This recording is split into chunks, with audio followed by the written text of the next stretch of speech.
आज हम प्रोजेक्ट परख तैयारी उड़ान की के तहत जिला प्रशासन पाकुड़ द्वारा निर्मित जैक बोट के वर्ग 10वीं के हिंदी बी विषय के मॉडल सेट में से सेट 1 के सेक्शन सी के प्रश्नों पर चर्चा करेंगे। जोहार प्यारे बच्चों, नमस्कार बच्चों। मेरा नाम कैलाशपति नारायण है और मैं पाकुड़ जिला के महेशपुर प्रखंड के अंतर्गत राजकीयकृत +2 उच्च विद्यालय बिरकिट्टी में हिंदी विषय के सहायक अध्यापक के पद पर कार्यरत हूँ।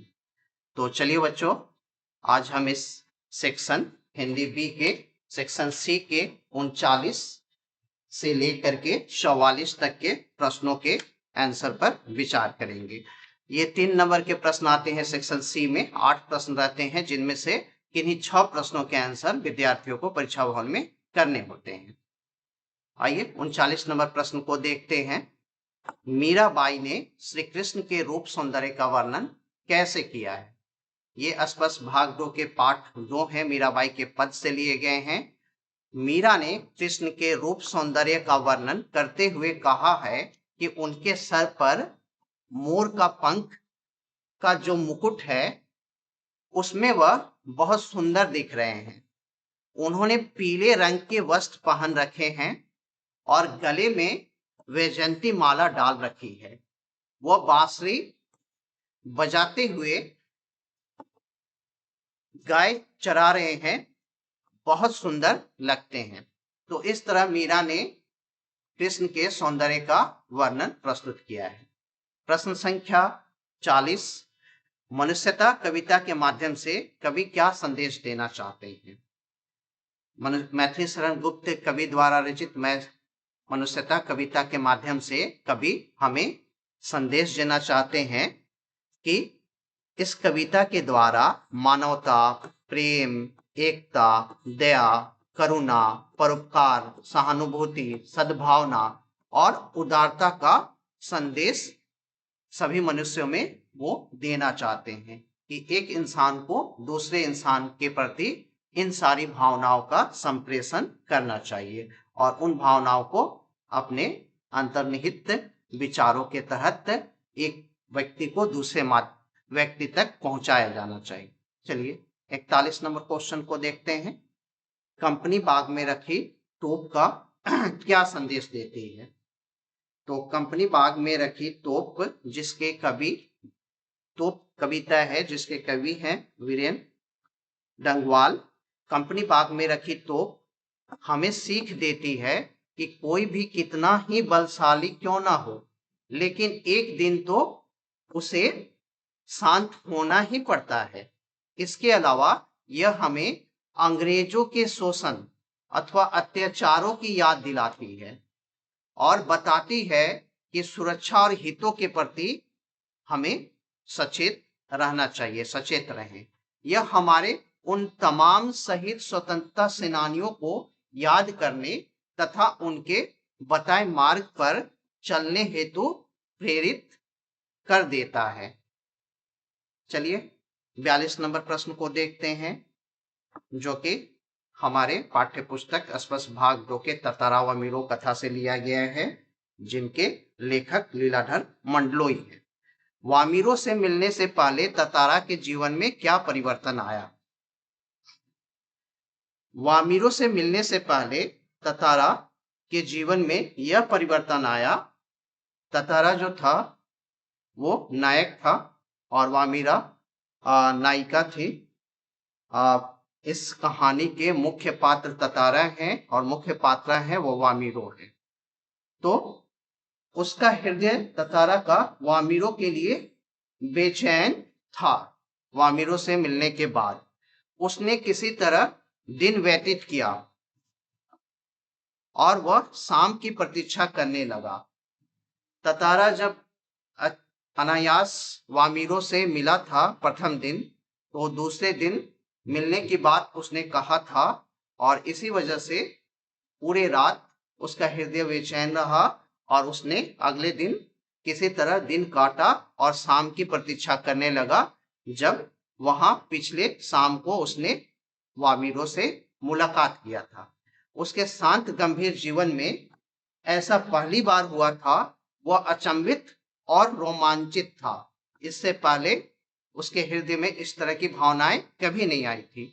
वह दिन ढलने से बहुत पहले ही लपाटी गांव के समुद्र के उस किनारे पहुंच गया जहां वामीरो से अगली शाम पिछली शाम को वो मिला था। वामीरो की प्रतीक्षा में एक एक पल पहाड़ की तरफ भारी था और उसके भीतर एक आशंका भी दौड़ रही थी। कैसी आशंका कि पता नहीं वामीरो आए या ना आए, वामीरो उसे मिलने आएगी या नहीं। चलिए प्रश्न संख्या 43 पढ़ते हैं। बड़े बड़े बिल्डर समुद्र को पीछे क्यों ढकेल रहे हैं? बिल्डिंग बनाने वाले बड़े बड़े बिल्डर हैं जो समुद्र को पीछे ढकेलते जा रहे हैं, आखिर क्यों? उत्तर, प्रतिदिन आबादी बढ़ रही है और बिल्डर नई नई इमारतें या भवन बनाने के लिए वन जंगल को खत्म कर रहे हैं। साथ ही समुद्र के किनारे इमारतें बनाने के कारण समुद्र को पीछे किया जाता है या जा रहा है। अगला क्वेश्चन है 44 नंबर।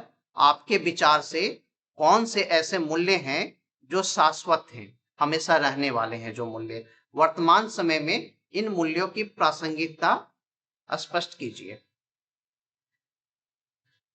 ईमानदारी, सत्य, अहिंसा, परोपकार, परहित यानी दूसरों की भलाई करना, कातरता, सहिष्णुता आदि ऐसे शाश्वत मूल्य हैं, हमेशा से चले आने वाले ऐसे शाश्वत मूल्य वैल्यू हैं और जिनकी प्रासंगिकता आज भी है, आज के समय में भी बनी हुई है।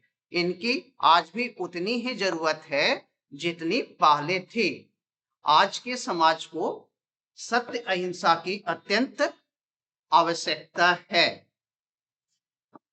इन्हीं मूल्यों पर संसार नैतिक आचरण करता है, नीति के हिसाब से व्यवहार करते हैं, चलते हैं, उसी को नैतिक आचरण कहते हैं। यदि हम आज भी परोपकार, जीव दया, जीवों पर दया और ईमानदारी के मार्ग पर चले तो समाज को विघटन अर्थात टूटने से बचाया जा सकता है।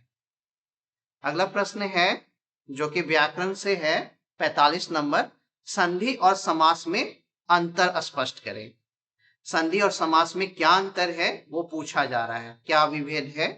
तो संधि में शब्दों का विभक्ति या लोप नहीं होता, शब्दों का विभक्ति का लोप नहीं होता है, जबकि समास में शब्दों के विभक्ति का लोप हो जाता है, विभक्ति का लोप हो सकता है। समास में शब्दों का विभक्ति का लोप हो सकता है।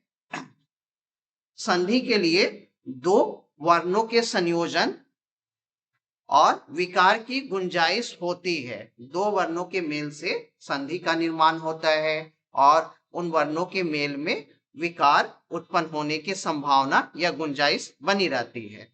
समास के लिए इस संयोजन या विकार का इससे कोई लेना देना नहीं होता है।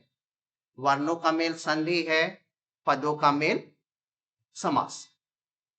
चलिए अगला प्रश्न है 46 नंबर। शब्द और पद में अंतर स्पष्ट करें। वर्ण समूह जो बनता है, वर्ण यानी अक्षरों का समूह जो बनता है वो शब्द कहलाता है। यानी कि अक्षरों के समूह को हम शब्द कहते हैं। ऐसा समूह जो हमें सार्थक अर्थ देता हो उसे ही शब्द कहेंगे। वर्णों के ऐसे सार्थक समूह को हम शब्द कहते हैं। परंतु जब किसी भी प्रकार का सार्थक शब्द वाक्य में प्रयुक्त होता है तो वह पद कहलाता है। जब शब्द जिसके कोई अर्थ निकलते हो, सार्थक शब्द हो, वो जब किसी वाक्य में प्रयोग किए जाते हैं, उपयोग में लाए जाते हैं, तब वही सार्थक शब्द उस वाक्य में प्रयोग किए जाने के कारण पद कहलाते हैं। तो बच्चों, हम लोगों ने सेक्शन 3 का 3 नंबर के प्रश्न जो 8 में से 6 के आंसर देने होते हैं वो हम लोगों ने यहाँ देखा 39 से 46 तक।